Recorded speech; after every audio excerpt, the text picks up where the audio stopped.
Hi, this is Ryan, and today we'll be talking about the EOS process. This is the process that we'll use step by step to implement EOS in your business, in your organization. So where do we start? Well, we start with a 90-minute meeting. This is a complimentary 90-minute session where we're talking to you. Typically we come to you, so it's an in-person meeting.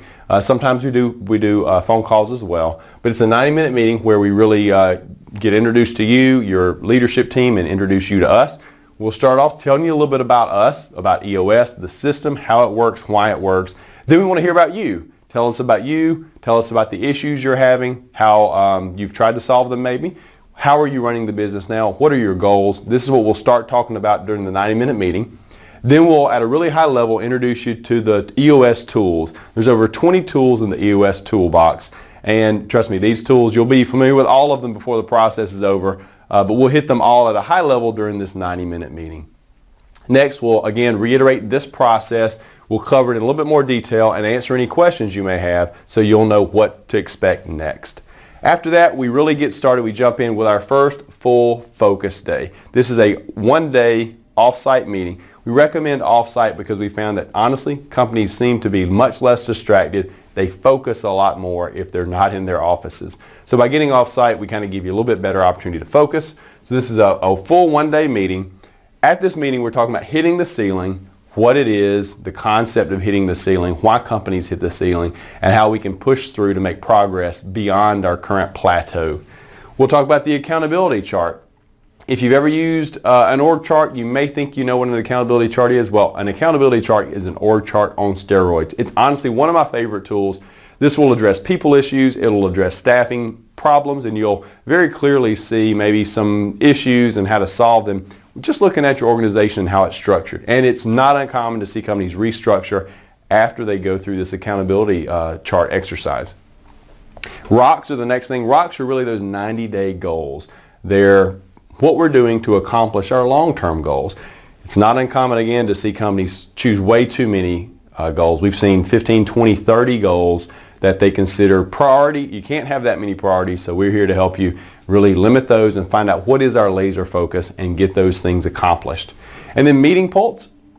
Again, we've all been, trust me, I have been, you have been, we've all been in those meetings where they ended and we ask ourselves, why did I sit through that meeting? That's an hour of my life I'll never get back. Well, I promise you with EOS that will never happen again. Your meetings from here on out will be effective. They have a clear agenda and we will follow that agenda. So meeting pulse, meeting rhythm, one of my favorite things to talk about. Next is scorecard. So the story here goes, if you're on the beach, say you're in the Bahamas, you got some sand on your back, sitting there, the waves are kind of lapping against your feet, and the waiter maybe brings out an index card and hands it to you. What numbers need to be on that card for you to look at and say, yep, the business is running great. These are the metrics, the KPIs for your business that we can use, that you can use to say everything's running well or it's not. These are numbers that we will look at weekly. By looking at them weekly, you can really quickly tell if a course correction needs to be made. And instead of waiting to the end of the quarter or worse, even the end of the year, these numbers will be looked at weekly. We'll be able to find out if adjustments need to be made or not. Next is our vision. So with our vision days, these are really 2 days, vision day 1, vision day 2, and we separate them by 30 days. So we start off with focus day, we wait 30 days and we do vision day 1, and then we wait 30 days and do vision day 2. You may ask, why are we doing that? Well, we found that this spaced learning really seems to work well. It gives people an opportunity to learn a tool, go implement it in their business, and then come back, make some adjustments, tweak it a little bit, and then get back to work on it. It seems to work really well, and that's why we use this method. So between these 2 vision days, again, 2 full days off-site separated by a month. We'll start talking about core values. Again, core values shouldn't be a cliche. They shouldn't be just a piece of paper hanging on the wall.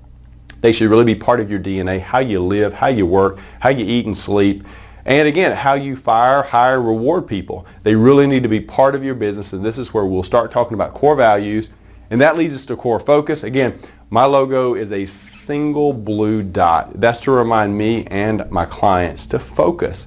It's very easy to get distracted with too many things, the shiny object syndrome.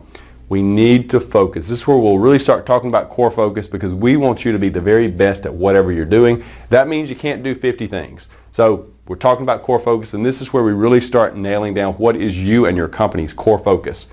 Next is our 10-year target. Let's look at that long-term picture and figure out where do we want to be in 10 years. I've never yet seen a company on the first try have everybody choose the same 10-year target.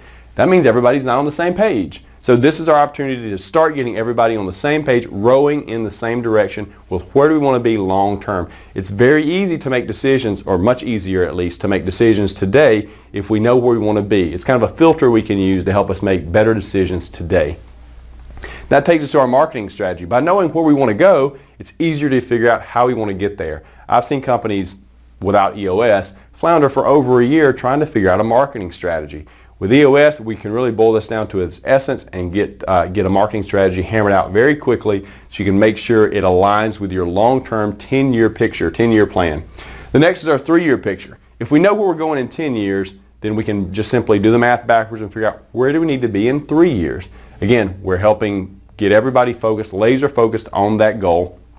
That takes us to our 1-year plan. If we know where we want to be in 3 years, let's back up to 1 year. And that takes us to our quarterly rocks. If we know where we want to be in 12 months, where do we need to be in 3 months? So we're step by step, figuring out where we need to be now in order to achieve our long-term goals. And then the last item we'll talk about during these 2 days is our issues list. One of my favorite things. This is where we actually list problems that you're having and we start solving them. We call it IDS, identify, discuss, and solve. We'll list your issues. We'll knock them down one at a time, stack them up, knock them down in order of priority. So you set the priority and we address them. That way you don't talk around problems, you don't just talk about problems, you get to the root of them and you solve them. It's a little bit easier said than done, but once you get in the habit, trust me, it's amazing. When we start with companies, it's not uncommon to see 50, 60, even 90 issues. After you've run this for a few quarters, those issues will be greatly reduced. I've seen half a dozen issues on issues list before for companies who've been using EOS for a while. So issues list is a very important tool we'll talk about during the 2 vision days. After this, we really get into our quarterly pulsing. This is where we're meeting every 90 days. So during those 90 days, we have a single quarterly offsite meeting. And then at the end of the year, we have a 2-day offsite planning. This is where we're really looking back on the previous year and planning for the future. So very important here, 2-day annual planning at the end of the year in addition to our 1-day quarterly meetings. So what are we doing during this quarterly pulsing? Well, focus and traction. Again, it's been found that people just simply get distracted about every 90 days. So we're bringing everybody together to make sure we're all on the same page, marching in the same direction. Getting people off-site gives them a chance to focus a little bit better. And we're making sure that we're getting some traction here, make sure we're actually accomplishing our goals. Next is team health. Again, having some off-site camaraderie, a little bit of team building. We're really increasing that team health. And again, open and honest. That's something you'll hear me say a lot, be open and honest. That's where we'll talk about open and honesty. Quarterly rocks will make sure we're doing what we said and make sure we're planning appropriately for the future. We're setting realistic expectations, of course, while we're talking about rocks. Issue solving, again, we had our issues list down here. This is where we're solving issues. You want to turn a skeptic into a huge fan, start solving problems. That's how it's happened in almost every organization I've seen. Once issues start being solved, people who were a little skeptical immediately become huge fans. The next is our toolbox tools. Again, there's over 20 tools in the EOS toolbox, and every time we get together for a full day meeting, we'll do a deeper dive into at least one tool, things that are relevant to you and your business, and trust me, they will over time all be relevant. And then last, accountability. Again, we're just holding each other accountable, make sure we're doing what we say we're doing, and really getting things done. So in a overall, so kind of a quick snapshot here, the first year of EOS, we're talking about working 7 days. We have 1, 2, 3, 4, 5, 6, 7. So it's 7 days typically that we work with you on site during the first year. And then during each subsequent year, there's 5 days because we're skipping the focus and the 2-day vision. So we're just doing 1, 2, 3, 4, 5. So generally we work with clients about 12 days over a 2-year period. At the end of that time, you know EOS well enough, you can simply run it yourself. Of course, some clients say, listen, the benefit of an outside facilitator is hugely important. So some clients say, hey, we want to keep using you beyond the 2-year mark. That's perfectly fine. We love that. But if you're talking about what the process says and what you should really plan for, it's about a 2-year time frame. After that, you will continue using EOS forever. EOS is not something that you use for 2 years and stop, but generally the services of an implementer like myself are not needed beyond 2 years. So I hope this describes the EOS process, and if you have any questions, let me know. Thank you.